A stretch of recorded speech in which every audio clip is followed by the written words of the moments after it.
देखो ये हिंदुस्तान है, यहाँ सब मजहबों के मानने वाले लोग हैं और बिना मानने वाले भी हैं। सब बिरादरियां यहाँ पे रहती है। यहाँ कोई कहने लगे कि मजहब का देश बनेगा तो आप अंदाजा लगा सकते हैं वो पाकिस्तान ही तो बनाना चाहते हैं यहाँ भी।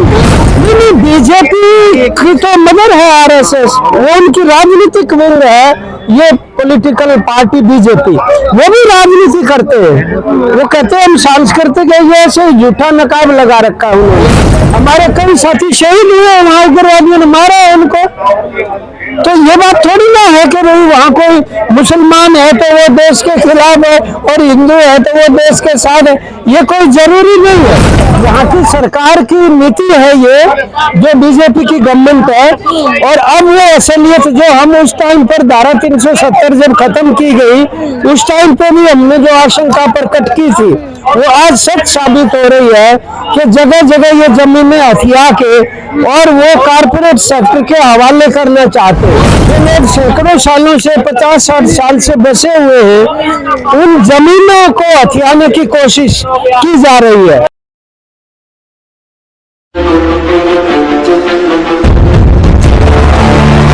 जमीनों के ऊपर कब्जा करने की जो साजिश चली हुई है, यानी बसे हुए लोगों को उजाड़ने का काम चल रहा है। जो आज हाल फिलहाल में डेमोलेशन जो हो रहा है, विध्वंस जो कर रहे हैं, इसके लिए डेमोलेशन भी हो रहा है और वो जो लोग सैकड़ों सालों से 50-60 साल से बसे हुए हैं, उन जमीनों को हथियाने की कोशिश की जा रही है। कौन कर रहा है सर? ये यहाँ की सरकार की नीति है ये, जो बीजेपी की गवर्नमेंट है। और अब वो असलियत जो हम उस टाइम पर धारा 370 जब खत्म की गई, उस टाइम पे भी हमने जो आशंका प्रकट की थी वो आज सच साबित हो रही है कि जगह जगह ये जमीनें हथिया के और वो कारपोरेट सेक्टर के हवाले करना चाहते हैं, जिससे लोगों की आजीविका, लाइवलीहुड जो है वो थ्रेटेंड है।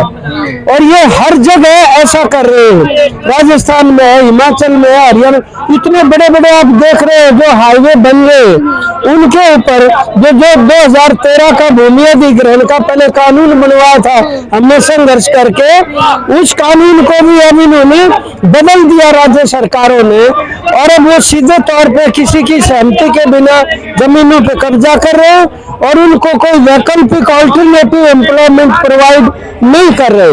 ये सवाल सारी देश की जनता को बताना जरूरी था, इसलिए देश में संसद के सामने आज आके ये धरने का आयोजन किया गया है। जम्मू कश्मीर के जो एलजी है, राज्यपाल जी, वो तो कह रहे हैं कि हम लोग उन्हीं का विध्वंस कर रहे हैं, घर जो कि उन्होंने अवैध कब्जा कर रखा है।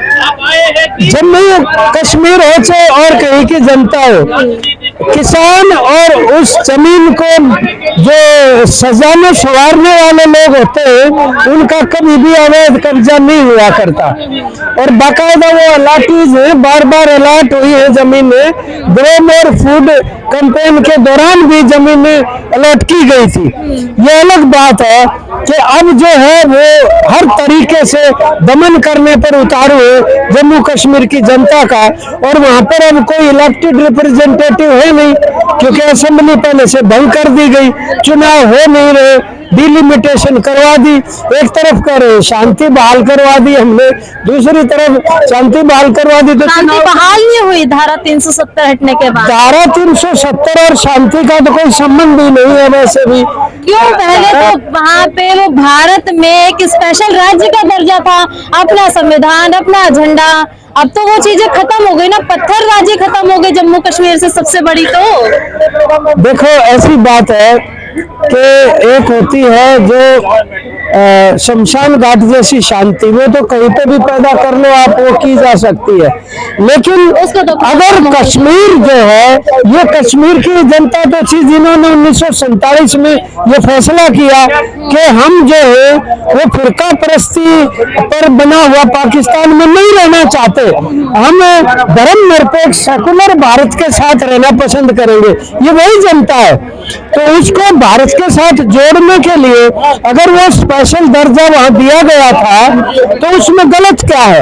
आज भी जमीनें खरीदने का जो कानून है कई जगह प्रतिबंध है, और भी कई सारे नॉर्थ ईस्ट के प्रदेश है जहां बाहर से कोई जाके नहीं खरीद सकता, हिमाचल में भी नहीं खरीद सकता।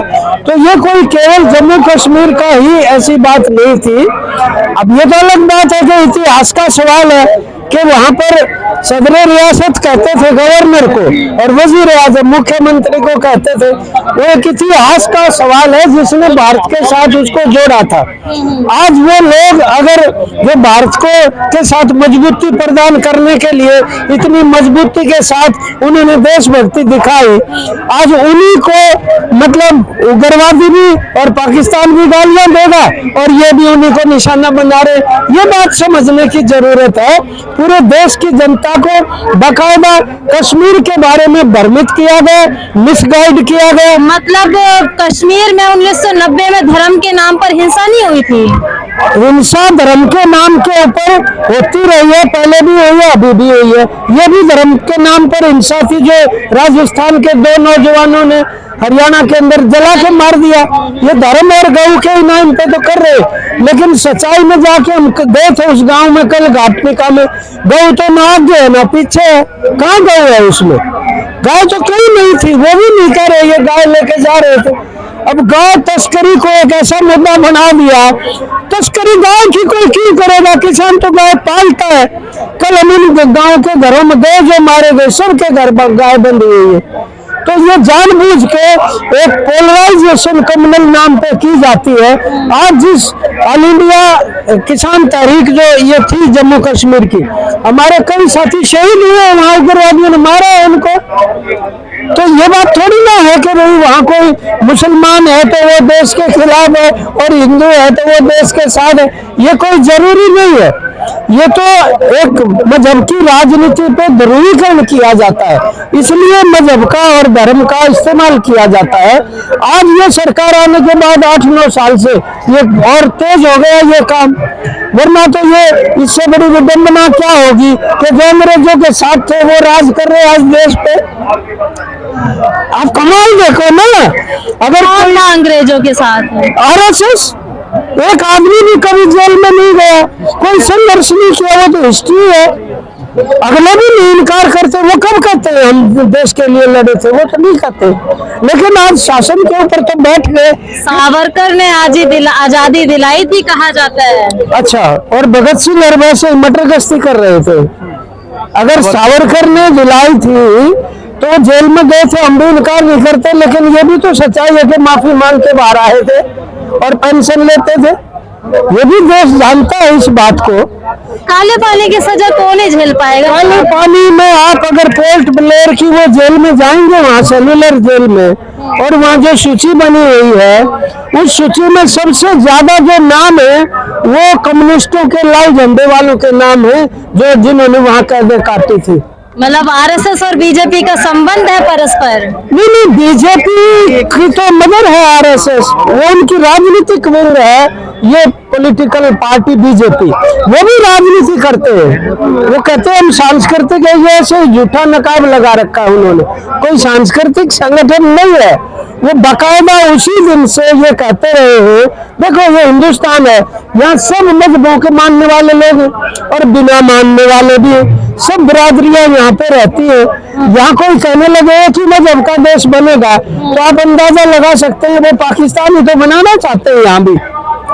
और वो लोग जो कह रहे हैं बकायदा वो ये कहते हैं मोहन भागवत जी कि यहाँ पर अगर कोई गैर हिंदू रहता है तो उसको 2 नंबर के दर्जे के रूप में रहना पड़ेगा। और वो कहते हैं अगर पाकिस्तान में कोई गैर मुस्लिम को 2 नंबर के दर्जे पे रखा जाता है तो वो कहते हैं हमें कोई आपत्ति नहीं इस पे।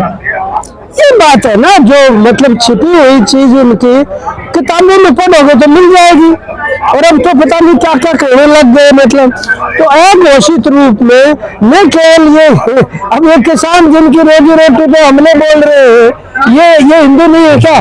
85% हिंदुओं में बेरोजगारी आज 45 साल की सबसे ज्यादा बेरोजगारी है। कहाँ रोजगार दे रहे हैं? ये महंगाई सबसे ज्यादा है।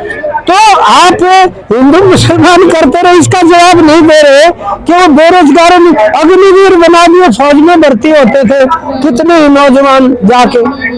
अब जैसे नौजवान पढ़े लिखे जो दर दर की ठोकरें खा रहे हैं, को 5-5 हजार की नौकरियां नहीं मिल रही। ये सवाल है कुछ जो इस बात के साथ जुड़े हुए हैं। तो आजीविका बचाने का सवाल, भूमि बचाने का सवाल, हमारे देश की एकता और हमारे सामाजिक सद्भाव को बचाने के सवाल से जुड़ा हुआ है। अब आपकी सरकार से क्या मांगे इंद्रजीत जी? हमारी सरकार से ये मांग है कि वो तुरंत प्रभाव से जहां बुलडोजर चलाए जा रहे हैं, लोग रोजी रोटी कमा रहे हैं, वो बंद हो और लोगों को मुकम्मल तौर पर भूमि के सुरक्षा, उनके मलकियत जो है वो दिए जाने का कानून बनाया जाए। ये चीज उचित नहीं जो अब वहाँ पर हो रही है। एक आखिरी सवाल मैं रखूंगी, कहा जा रहा है कि जो सरकार वहाँ पे बुलडोजरबाजी कर रही है, ये जितने भी उद्योगपति है बड़े बड़े, अंबानी अडानी, इनको वो जमीनें देने के लिए ऐसा किया जा रहा है, तो क्या इसमें क्या आपकी राय है? सभी कुछ उनको देने के लिए हो रहा है, वो जम्मू कश्मीर में भी और जम्मू कश्मीर से बाहर भी। अब तो वो साफ आ गया। पहले तो हम ही आरोप लगाते थे किसान आंदोलन के दौरान के कारपोरेट की और अडानी की सरकार है। अब तो वो हिंडनबर्ग को खुलासा करने के बाद सारी दुनिया को पता चल गया कि सभी कुछ उसके हवाले करवा के, जिस तरह शेयर हवा भरी गई थी गुब्बारे में, वो हिंडनबर्ग के खुलासे से पंचर हो गया और वो धड़ाम जैसी शेयर गिर गए। लोग कहते हैं कि अडानी 21वें नंबर पे आ गया दुनिया में 2 नंबर से। अब कहते हैं वो तो कहीं भी आ जाए, लेकिन पैसा तो लोगों का डूबने लग रहा है। स्टेक तो जनता के है, जो बैंकों में और LIC वगैरह के अंदर जो पैसा है, वही पैसा तो दिया गया है उनको लोन के आधार पर। और अब तो सामने आ गई ये बात, पहले तो हम ही कहते थे इस बात को, तो उन्हीं को दे रहे हैं। निश्चित रूप से ये उन्हीं का ही मतलब खेल है पूरा का पूरा।